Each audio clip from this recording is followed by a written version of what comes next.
guys something that I like to do, and also you probably think it's cool too. How to distress wood.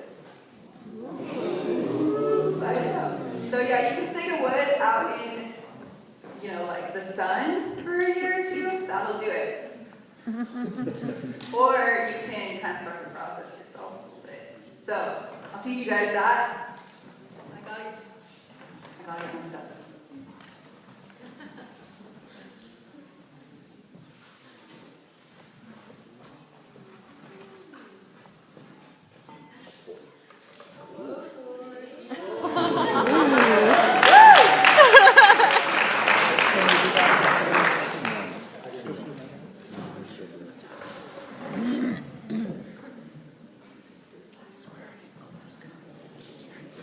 I'm going to show you on the full baby's wood. Hopefully you guys can see what I'm doing.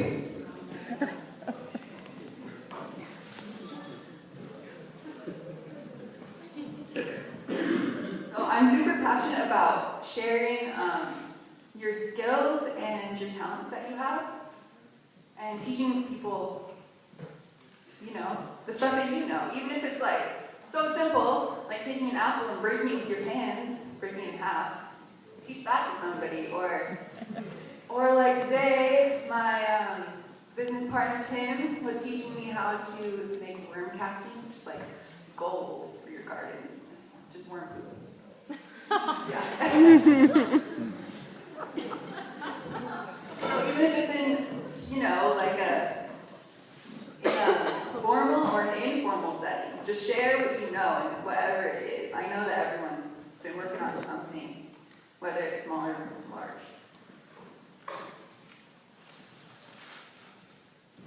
So first you pick your piece of wood. I don't know what kind this is, but I like how it looks. And then you sand it. So get some heavy duty sanding paper first, and if you want it to look distressed and kind of worn, you want to sand the edges a lot. So over the table.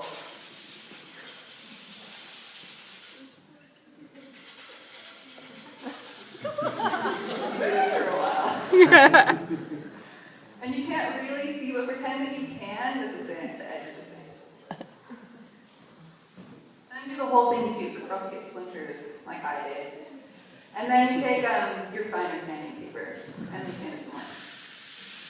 Like so.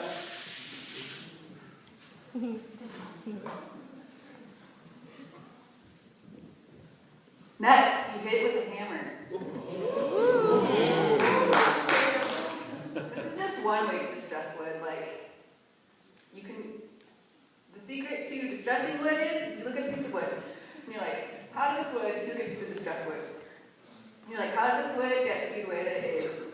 And then you just try and copy what happened to that piece of wood. But if it's like a piece of driftwood, that was in the ocean for however long, getting sun and salt on it, maybe you can figure out a way to do that. Put some lichen on there, like a little plant thing. So anyways, you hit it with a hammer.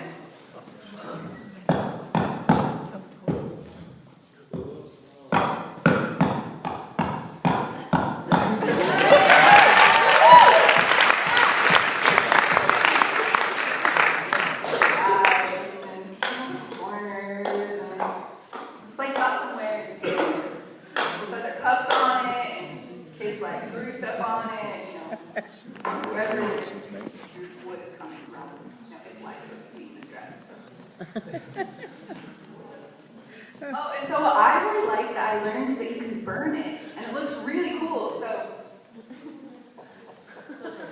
there you go. And it's approved.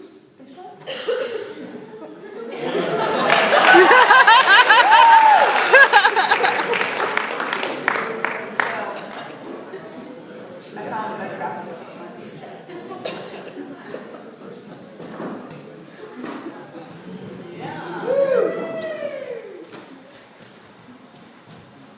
It looks cool if you do the edges I learned.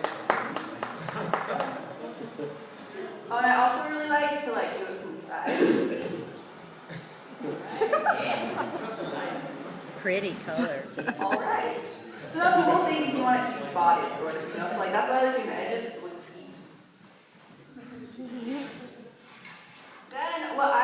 mine is I stained it, and you can get any color stain. I picked a really dark color and it's kind of like red in it, and I liked it a lot, but you can't really see the burning going on underneath. So you can do like a light color, honestly.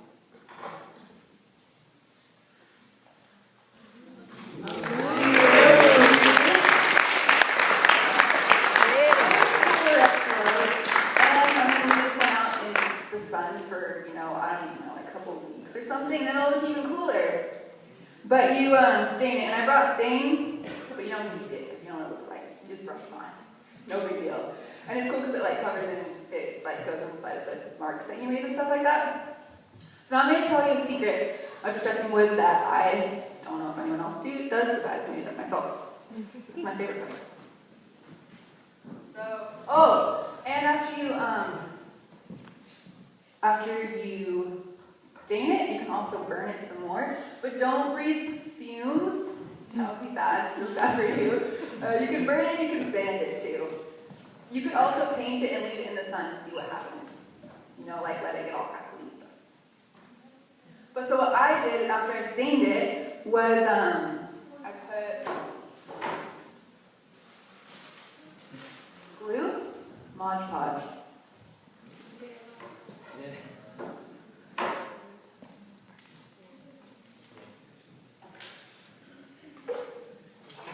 These were for the burning part, by the way.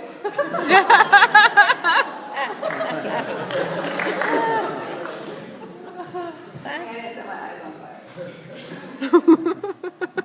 So you paint on. And I thought of this because I was in an antique store at this place that I used to work, called Harper's Nursery, and they have antiques and stuff there, and there was this table, and it was old, and it looked like kind of waxy, and it was super, super messed up. And it looks like someone had accidentally left a newspaper on it, and then like maybe someone spilled water on it or something, and then you know, the wood's attached to the wood, paper made from wood. And then they're like, oh no, and they tried ripping it off, but they couldn't because someone was left over. It was really cute too. Kind of vintage looking. So that's where I got the idea, and I was like, hey, I could just mimic that to make my distress wood. So I did. So anyways, you want it to be like just whatever. You know, like a square. And then you find a cute newspaper. So like I don't want that girl on there. So I'm gonna choose this side. Be up on top. Be a neutral, you know. Some cute words. And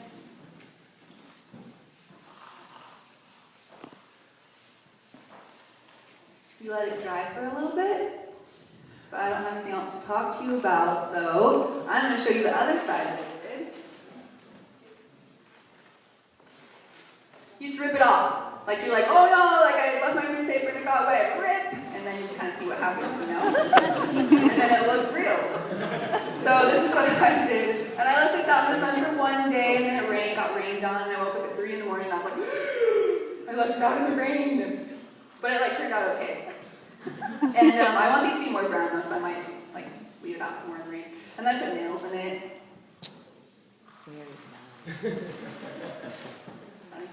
Okay, so one last thing. That's how I distress this piece of wood. One more thing, make it functional. And this is super simple. All you need is your distressed piece of wood. A mason jar can be like whatever one. You could probably do like light bulbs too or something, I don't know. Whatever a hose clamp will go around, which is this thing right here. Stainless steel, and it was like $1.65 or something like that. So anyways, I'm gonna get 3 of these, and then just like screw them on. 1, 2, 3, and then you just take the lids off, and it's like a shelf. And you put it in your bathroom, like cotton balls in it, or like plants in it or something. You have sand at the bottom so that it can drain water. And yes, that's the end. Now it's functional and it's distressed.